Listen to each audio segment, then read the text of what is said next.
llamando a El Mundo en Corto. ¿Estás listo para transmitir tu llamada al mundo internacionalista? Si tu curiosidad no tiene fronteras, presiona 1 para continuar esta conexión. En 3, 2, 1, comenzamos.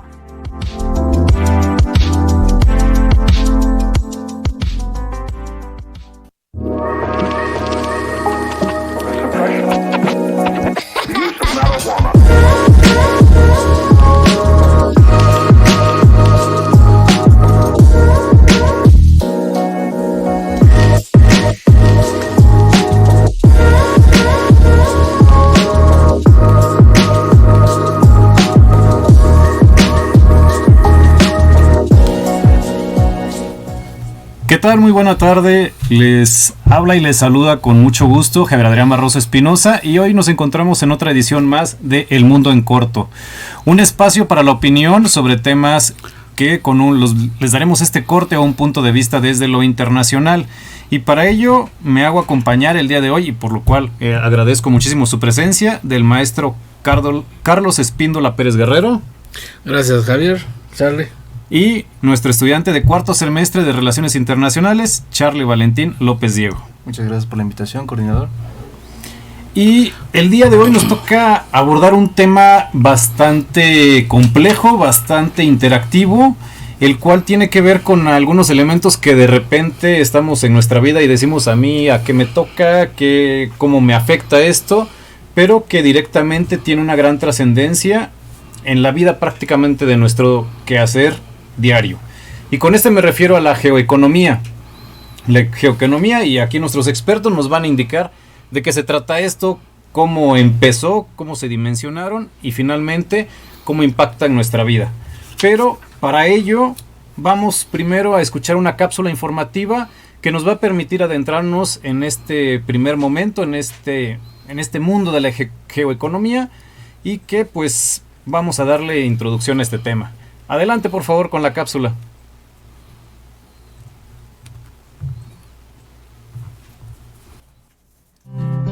La geoeconomía en 2025, retos y oportunidades.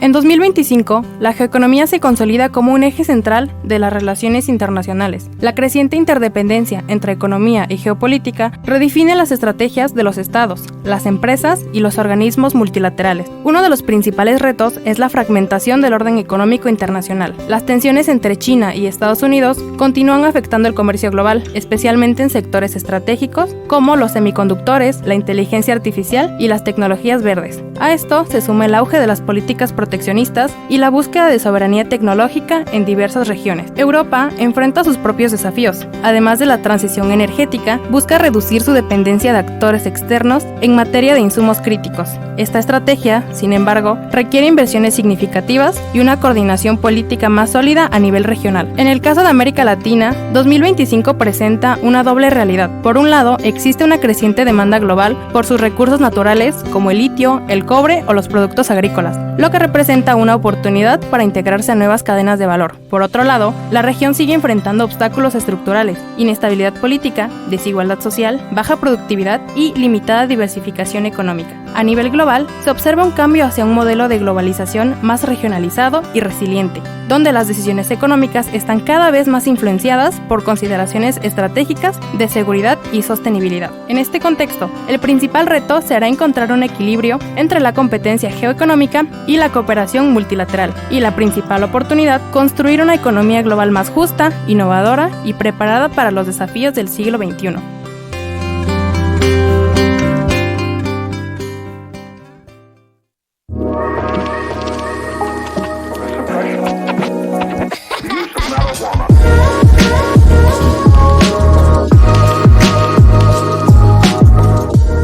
Ok, como acabamos de escuchar, sin duda tiene una gran trascendencia el tema y puede abordar diferentes espacios de casi el producto que yo tengo en la mano y que definitivamente tuvo un impacto a través de su creación. Pero para ello, pues vamos de lleno. La geoeconomía. De acuerdo a una definición que estuve buscando, nos decía Edward, y disculpen si no está bien pronunciado, Edward Luttwak, es que es de origen romano, después se va a Inglaterra y posteriormente a Estados Unidos, en esta época de la Guerra Fría, donde él mencionaba que la geoeconomía es el mantenimiento de la antigua rivalidad existente entre las naciones utilizando medios económicos en lugar de bélicos. Y por otro lado tenemos a un francés que lo define de una forma un tanto más compleja, si me permiten hacer el apunte, donde nos dice Pascal Lorot, y ahí discúlpeme si el tema de la pronunciación, pero menciona lo siguiente: el análisis de las estrategias de orden económico, especialmente comerciales, decididas por los estados en el contexto de las políticas para proteger las economías nacionales, a adquirir el dominio de ciertas tecnologías clave, ciertos segmentos de mercado para la producción y o comercialización de productos, que puedan considerarse un elemento de poder o de proyección internacional de la economía y sociedad nacional. Estas son dos definiciones de lo que es la geoeconomía, yo sé, un tanto complejas, pero para eso nos hicimos de la mano de los expertos. Y la primera pregunta: ¿de qué manera nos podrían mencionar qué es la geoeconomía para que la podamos entender prácticamente todos? Sí, la geoeconomía es la rama de la economía que se encarga del estudio del posicionamiento de los diferentes países o regiones en cuanto a su grado de influencia y poder, ¿no? Básicamente. Es decir, cómo me posiciono como país, cómo me posiciono como región para tener el control de amplios territorios. Y este poder se ejerce a través de las exportaciones, de las importaciones, o de lo que se conoce como el poder blando también, que tiene que ver con la diplomacia. Y si se puede el poder militar como refuerzo para la geoeconomía, pues también van alternas. La geoeconomía tiene una hermana gemela que es la geopolítica. La geopolítica y la geoeconomía van de la mano, así que tiene que ver con los recursos naturales, tiene que ver con los recursos humanos, tiene que ver con los recursos financieros, pero repito, solo con la cuestión de qué grado de influencia poseo alrededor de mi país, de otros países y de regiones enteras, y si se vale ahora con Elon Musk, pues más allá del espacio. ¿Sí? Recientemente Elon Musk, ayer en concreto, renunció a su puesto que tenía del famoso Doge ahí en los Estados Unidos. Dice: me voy decepcionado. Bueno, ni tan decepcionado, porque le van a seguir comprando sus juguetes de parte del gobierno de Estados Unidos. Él consideraba que Trump no hizo lo suficiente en los recortes al gobierno y que van a seguir sosteniendo una amplia burocracia, pero todo eso es geopolítica y es geoeconomía. O sea, ambos están todavía de aliados en el ánimo de que Estados Unidos tome preponderancia, porque vamos a entrar en materia. Hay algunos indicadores de esto. Hay un índice de influencia blanda y ahí se ve Estados Unidos todavía tiene el primer lugar. Y hay un índice de influencia militar y todavía Estados Unidos tiene el número 1, pero los números 2 y 3 van a ser Inglaterra y van a ser China, ¿sí? Japón y Alemania en cuarto y quinto lugar. Así que básicamente el pastel es entre estos 5 países y la geoeconomía y la geopolítica giran en torno de ello. Pero quisiera antes, si me permite, salir, maestro Javier, hablar de una anécdota al respecto. Hace unos días, viendo el soporífero canal del Congreso, porque esa es la verdad, estaba el debate de la ley de telecomunicaciones. Y Anaya, el senador Anaya, estaba indignado ahí por una de las ponencias. Y le solicitó al senador Corral que por favor no invitara a gente que hablara de cosas raras, dice, ahí en el Senado. Dice, pues hubo un ponente aquí apenas que habló de Lenin y otros autores, y ¿qué tiene que ver eso con la ley de telecomunicaciones? Revisando el video dije, pues ¿quién habrá hablado de esas cosas? Dije, en algo técnico deberían estar hablando de frecuencias o de ese tipo de detalles. Así que me di a la tarea de buscar quién era el tal ponente que había asustado al senador Anaya, y resultó que fue Ismael Carballo. En el medio es como, el Carballo, dije, ¿no? A ver qué dijo Carballo esta vez. Carballo es un filósofo, es de Guanajuato, es un filósofo mexicano, en sus 50 años más o menos, contemporáneo. Y Carballo dijo lo siguiente: que en la nueva ley de telecomunicaciones o en las disposiciones reglamentarias que vienen, se incluyera el concepto de geopolítica. Eso fue lo que espantó a Anaya, pues, ¿no? Uh-huh. ¿Y por qué decía esto Carballo? Porque los autores de la geopolítica y los autores de la geoeconomía comparten terreno, ¿sí? Es decir, puede haber autores exclusivos de una o de otra, pero es tan delgada la línea que lo único que hizo Carballo fue hacer el citado entre ellos de uno de los que mencionaste, que fue Lubac, por ejemplo, ¿no? Y estos autores raros para Anaya, mencionó nombres que no conocemos, ¿no? Y habla de la falta de preparación en los medios legislativos, precisamente de lo que vamos a hablar hoy, de la geoeconomía y de la geopolítica. Así que el único pecado de Ismael Carballo fue mencionar que en la ley, y es que es importante, que en la ley se incluya la palabra geopolítica, y uno agregaría, si hubiera estado en el debate, que se incluya la palabra geoeconomía, porque tiene que ver con el dominio y control, en este caso de un recurso que sería el espacio de radio y televisión, ¿sí? Que también tiene que ver con el poder. Lo interesante de esta rama de la economía es que nosotros tenemos que posicionarnos en un escenario donde otros ya tienen ventaja, no de un año, sino de cuando nace esta disciplina, es decir, más de un siglo.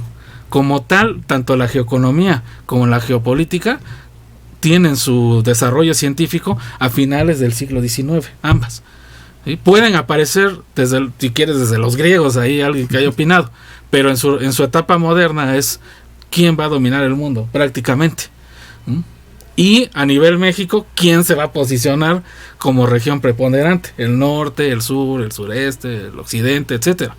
Y a nivel local, ¿qué región de Oaxaca va a ser la que va a tener el control? El istmo, la costa, etcétera. No las regiones estas que inventaron los diputados en la legislatura anterior, que de Flores Magón, no sé, no, las normales, las geoeconómicas, porque esos son choros ahí que nos meten los políticos para distraernos, no, sino realmente los grados de influencia que se van a tener.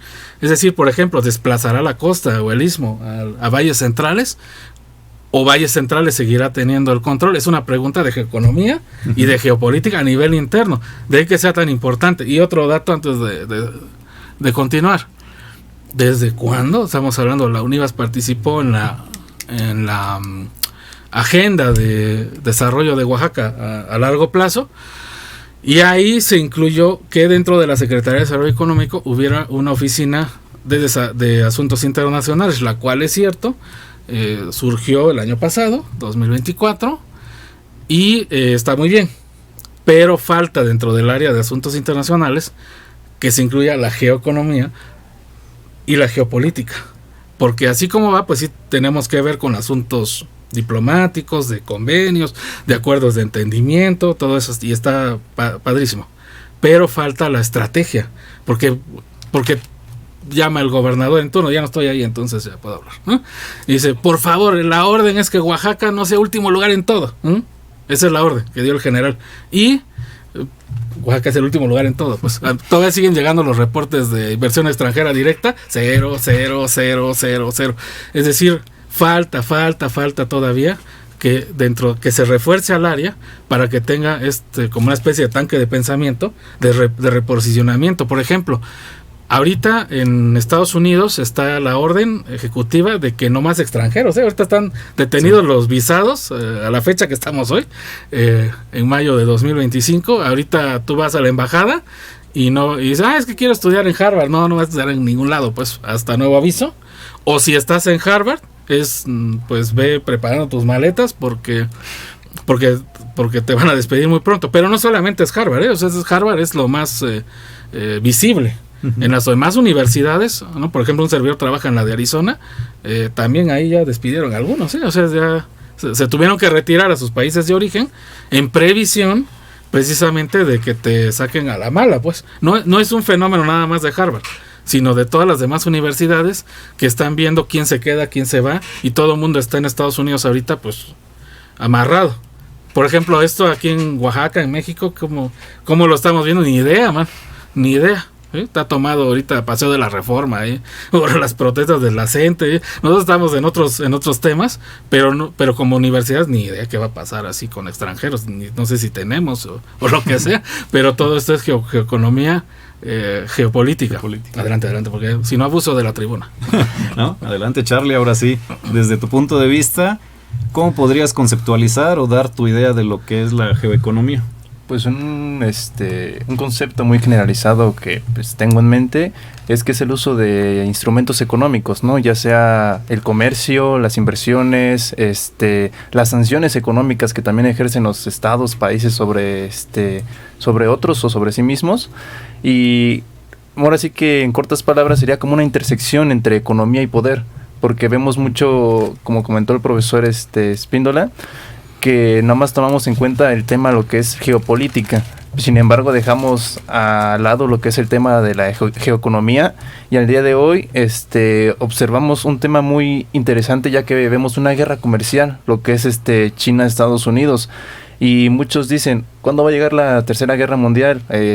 Porque muchos piensan en bombas, que empiezan a intervenir estados, pero al día de hoy, de mi punto de vista, siento que es una guerra, la Tercera Guerra Mundial, pero comercial, porque es una guerra que se ha estado llevando continuamente y no la hemos tomado en cuenta, y es un tema que lleva a la geoeconomía, no como geopolítica en sí, porque las dos van de la mano. Así es, y qué bueno que van mencionando esta parte, porque precisamente el hecho de mencionar siempre en un tema ¿quiénes son estos actores principales? ¿Quiénes son los que llevan la batuta? Por un lado, aquí ambas partes ya mencionaban algunos en común, y que a partir de eso hasta podríamos reconfigurar lo que se denomina un mapa geoeconómico. Y ahí pues nada más reiterar su punto de vista, a lo mejor ahondando y abonando a algunos de los elementos que ustedes ya proporcionaron. Estos actores, ¿cómo están reconfigurando, ahora sí que vamos a llamarlo así, el mundo? De tal forma que, ya lo mencionaba Charlie también, qué estrategias son las que más se están adecuando. Porque en una época fue la parte bélica, posteriormente pasamos a esta guerra de poder bélico y de ideales durante el tema de la Guerra Fría. Y ahorita, como bien lo menciona Charlie, y que incluso algunos ya dicen que es la Tercera o Cuarta Guerra Mundial, pero vayámoslo un poquito más, ahora sí que más tranquilo, y vamos a poner que esta es la Tercera Guerra Mundial. ¿Bajo qué estrategias están utilizando estos actores? Y digo, aquí el maestro Spíndola ya mencionó algunos, pero si nos puede reiterar por qué considera que esos son, así de manera puntual, los más trascendentes. Sí, Trump fue hace unos días a todo lo que es Qatar, Arabia Saudita, y básicamente fue al epicentro del dinero. Hasta le regalaron un avión y eso. Entonces, ahí está, el reposicionamiento no está en América, por desgracia para nosotros, no somos nosotros, no está en África, no está en Oceanía, sino está donde el fundador de la geoeconomía y de la geopolítica de una manera lo puso, que es Hartford Mackinder. Está en el Hinterland. El Hinterland decía en el corazón, en el pivote del mundo es Eurasia. Entonces la reconfiguración está ahorita ahí. Hasta él mismo hizo un mapa ahí.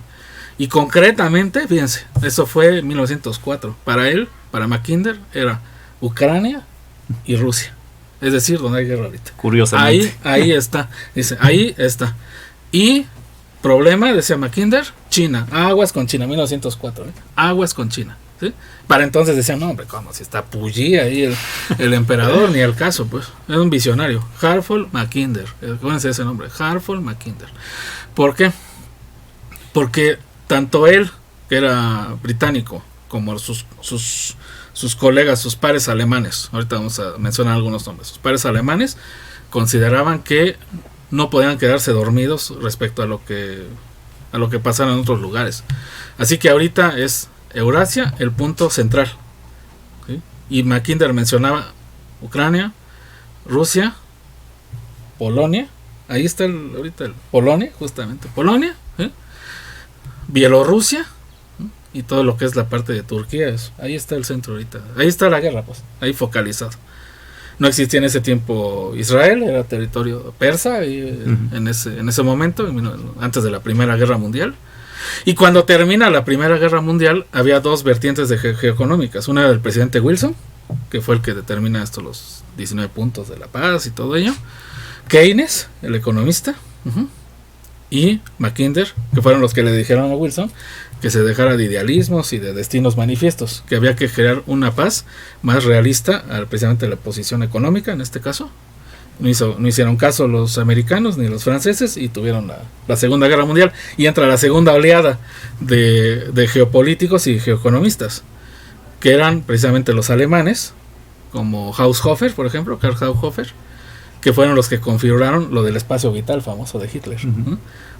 Si ustedes leen Mi lucha, es un libro de geopolítica, y si ustedes leen a Lenin, que es lo que dijo Carballo, que asustó ahí a Naya, pues estos autores de los totalitarismos es pura geopolítica y pura geoeconomía. Los libros recientes de geoeconomía, estamos hablando del 2018 para acá, hablan precisamente de la reconfiguración y la necesidad de volver a hablar del Estado, de volver a hablar de la política y de volver a hablar de la economía y la geografía como un solo elemento. En el caso de Oaxaca, pues ahí estamos a los canadienses, que luego hemos platicado con Charlie en clase para la cuestión minera en Oaxaca, y nuestra geoeconomía local es pasar de ser el último lugar en todo, gracias al corredor interoceánico, poder subir algunos peldaños y colocarnos en una economía media. Las grandes ligas, desde luego, está con un país que inventó una palabrota, un concepto, que es la famosa ruta de la seda, y China tiene un plan de geoeconomía para el 2049. ¿Y por qué 2049? Ellos no tienen 20, 30 ni esas cosas. Ellos tienen 2049 porque es el centenario del nacimiento de la República Popular China. Así que su plan es tener todo el control posible de los 5 continentes para el 2049. Ellos tienen plan, pues. En Oaxaca no tenemos plan. Entonces tenemos ahí el corredor, pues, que ahí va caminando con sus polos de desarrollo y eso. Pero no hay un plan. México, tiene el plan México, pero el plan México es como de aquí a 3 años, pues, o 4, para en lo que se ve qué onda con Estados Unidos, si sigue Trump o llega otro. Es como un plan así, bueno, hay pues un plan México, pero geoeconómica o geopolíticamente no.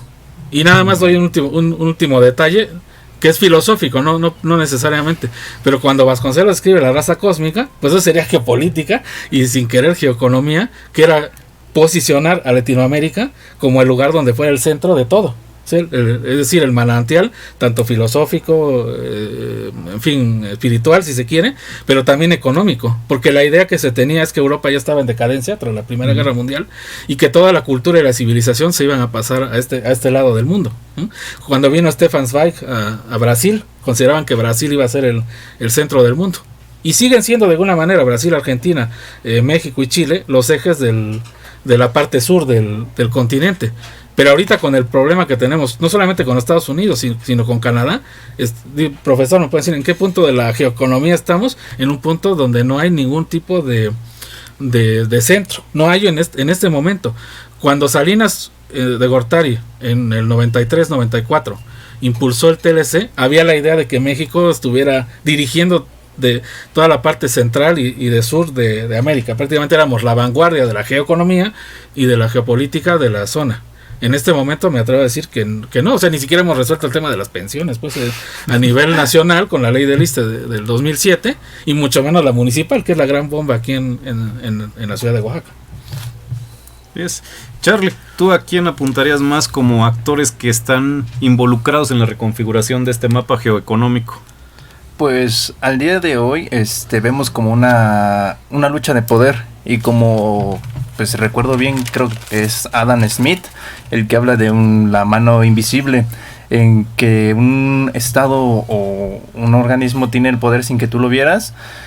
Y al día de hoy se está viendo mucho lo que es que el poder lo está obteniendo China al reconfigurar casi todos los sistemas, porque hace exportaciones a estados muy económicas, y Estados Unidos se ve como una tipo crisis debido a que pues sus productos que tiene los tiene más caros que los de China, y los de China pues como al tener una importación, una mano un poco más económica que la de Estados Unidos, pues existe como cambio de poder, ¿no? Cambio de poder, y pues Estados Unidos se ve como arrinconado, y es lo que está haciendo ahorita de subir aranceles al día, a noche y día, ¿no? De amanecer, no, pues aranceles para aranceles para todos, ¿no?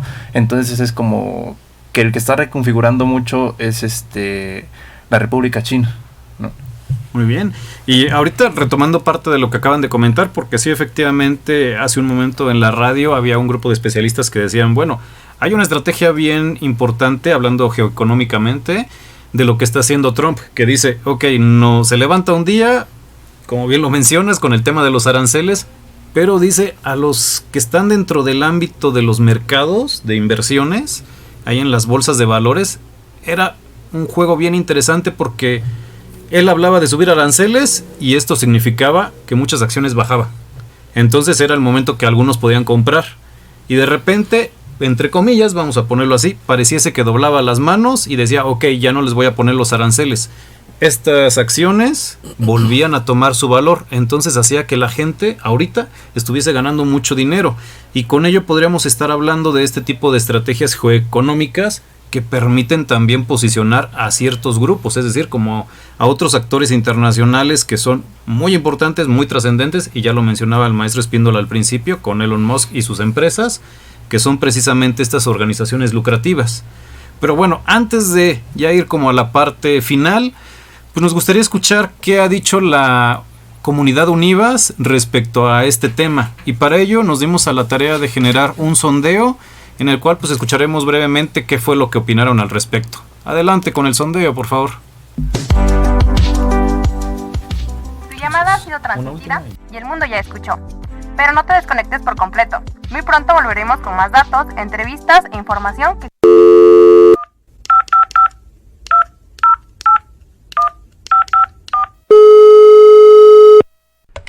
Soy de la carrera de Ciencias Políticas. ¿Qué significa para ti que un país tenga soberanía económica? Ok, es un poco complejo explicarlo porque como tal, en la actualidad, ¿no?, respecto a la globalización y todos los tratados internacionales que están, justo con la globalización, la planetarización, es algo que pues no puede como tal tener una solvencia económica porque justo hay una dependencia, ¿no?, en el mercado. Si tienes que estar sujeto a el dólar, a mecanismos de comercio internacional, tienes que tener justamente una afectación a tu soberanía, que es como uno de los problemas, o si no el problema principal, ¿no?, de por qué hay tantos conflictos, no solamente bélicos, sino también, ya lo vemos con el conflicto arancelario entre Estados Unidos, China, Canadá, México. Pues entonces creo que es algo utópico, no funcionaría, no se puede tener soberanía completamente porque pues está Estados Unidos de por medio, así que... Mi nombre es Yuritsi, de Ciencias Políticas. ¿Qué impacto crees que tienen las potencias mundiales en la economía de países como México? Yo creo que es un gran impacto porque es un papel hegemónico que juegan las potencias mundiales.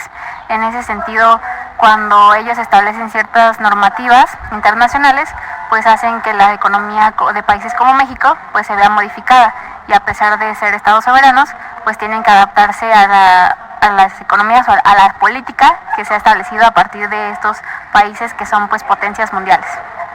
Mi nombre es Sebastián y estudio la carrera de Contaduría Pública. ¿Qué sectores económicos deberían fortalecerse en el país para tener mayor presencia global? El apoyo a las micro y pequeñas empresas sería muy importante para poder tener mayor alcance y poder conocer estos grandes talentos pequeños.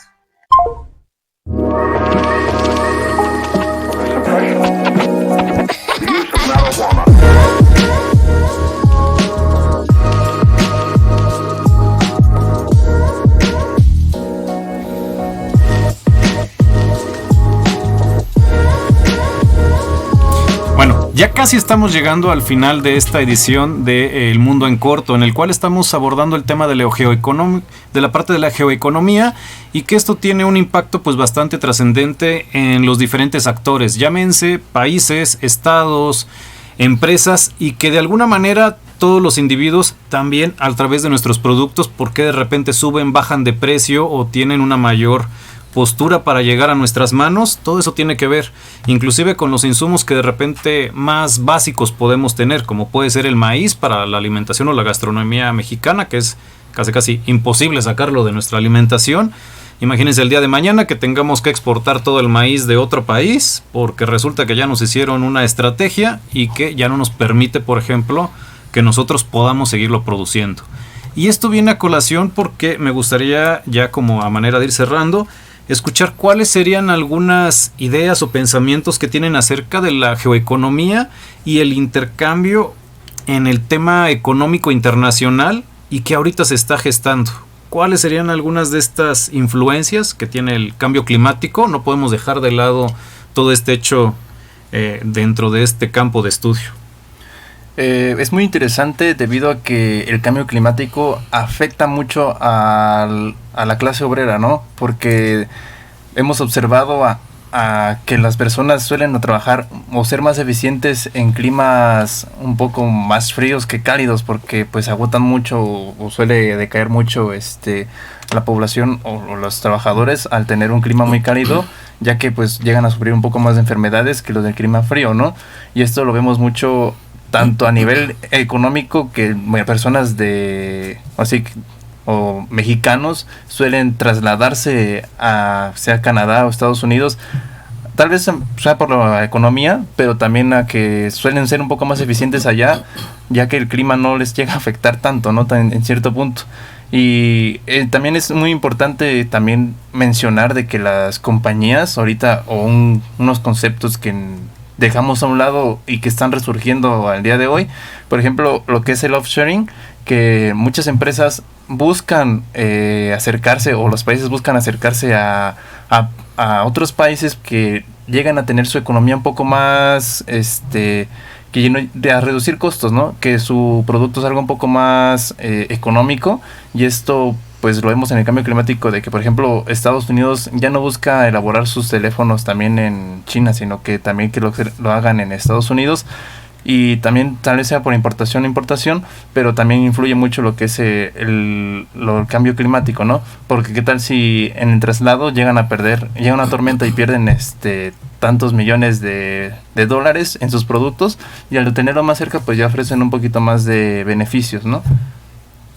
Ok, muy bien, Charlie, sin duda ahí nos empiezas a dar la apertura de cómo puede afectar entonces una toma de decisiones, y que a partir de ello uno de los actores internacionales tenga que tomar en cuenta un tema de capacidad productiva, a partir de donde ubique su producción y pues posteriormente la llegada de ese producto final al usuario, al cliente o al consumidor. Y ahora, para un último comentario, maestro Espíndola, para que vayamos cerrando sobre el tema de la geoeconomía. Claro que sí, es un campo de estudio apasionante. Su prima de la geoeconomía es la economía internacional. La economía internacional es la rama de la economía que se encarga de las relaciones comerciales, todos los datos macroeconómicos, su comparación, es economía internacional. La geoeconomía tiene que ver con el poder exclusivamente, y el grado de influencia que se tiene en los países. Es como la parte más macro, es la geoeconomía. Y la economía internacional es la específica de los indicadores, etcétera, etcétera, de cómo van funcionando los mercados. Pero van a la par, no puedes desligarlo. Cerrando. Ahorita, por ejemplo, mencionaba Charlie la cuestión del cambio climático. Yo lo que sugeriría para la cuestión geoeconómica es que nuestros escuchas estén pendientes de lo que está pasando en todo tipo de fuentes. Cuando un servidor estudió economía y sus consecuentes posgrados, había fuentes oficiales, lo cual hasta la fecha sigue siendo así, es decir, consultar al Fondo Monetario, al Banco Mundial, a la ONU, etcétera, y esta sigue siendo tu fuente oficial. Pero la cuestión es que la geoeconomía y la geopolítica se mueven en otros grados de debate. Y por ejemplo el tema del cambio climático, por ejemplo, hay mucha gente que es negacionista del cambio climático, y no podemos, o sea, no es una cuestión de negarlo, no, sino una cuestión de que un analista no puede estar como al margen para ver qué cosa está pasando, porque muchos partidos políticos en Europa, en el caso de Estados Unidos es bastante claro. Apenas antier se quitaron fondos para las vacunas, por ejemplo, en el caso de los Estados Unidos. Uno supone, no, pues la vacuna, pues sí, son importantes, pero a raíz del escándalo de la Unión Europea con Pfizer, que se descubrió de Ursula von der Leyen, que es la jefa, vamos a llamarle, del entramado político de Europa. Entonces hay esta idea de que Pfizer y las farmacéuticas hicieron malas prácticas con los políticos de la Unión Europea, y de ahí se aprovechan los negacionistas de las vacunas para decir no hay que vacunarse y mucho menos gastar en vacunas. En el caso de cambio climático, lo mismo. Un error administrativo de corrupción que se está viendo en España con el apagón que hubo, lleva a las personas que están a favor de las energías carbónicas de decir, ya ven, lo que producen las energías limpias y su supuesto cambio climático climático, ¿por qué no volvemos al status quo? Nos aliamos a los rusos y a los americanos y no le entramos a la transición energética. No está cerrado el debate, ¿eh? Todos los días hay que estar ahí como monitoreando qué es lo que ocurre, porque si un país no tiene la estrategia y no sabe qué hacer, pues va a ir así como a tumbos y va a tener manifestaciones en la calle, grupos de agricultores aquí, grupos civiles, grupos xenofóbicos, lo que sea, respecto a cuáles son los culpables específicos de mis problemas económicos en el país y por qué mi país está en la Unión Europea, por qué no mejor sacarlo.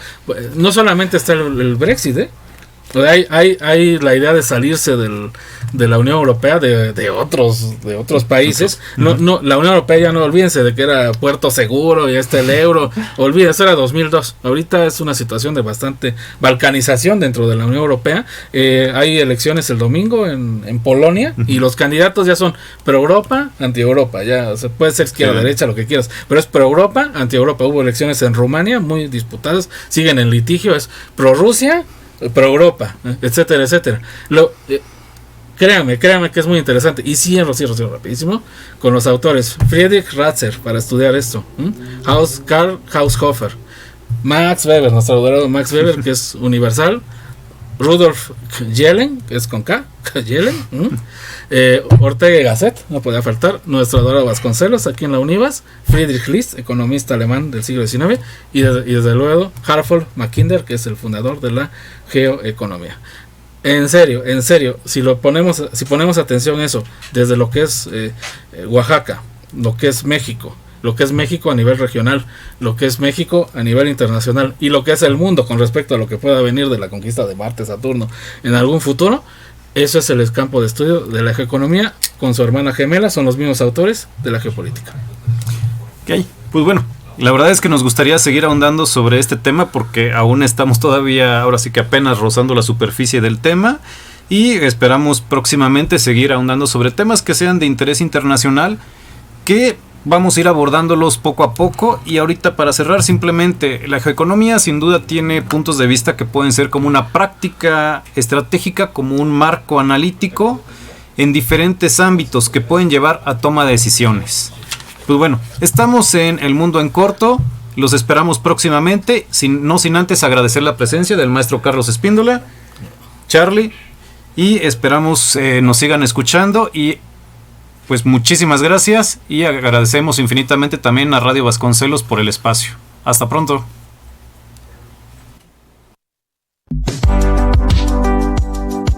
Tu llamada ha sido transmitida y el mundo ya escuchó. Pero no te desconectes por completo. Muy pronto volveremos con más datos, entrevistas e información que cruzan fronteras. El Mundo en Corto. Cortamos la llamada, pero seguimos en línea contigo. Hasta la próxima conexión.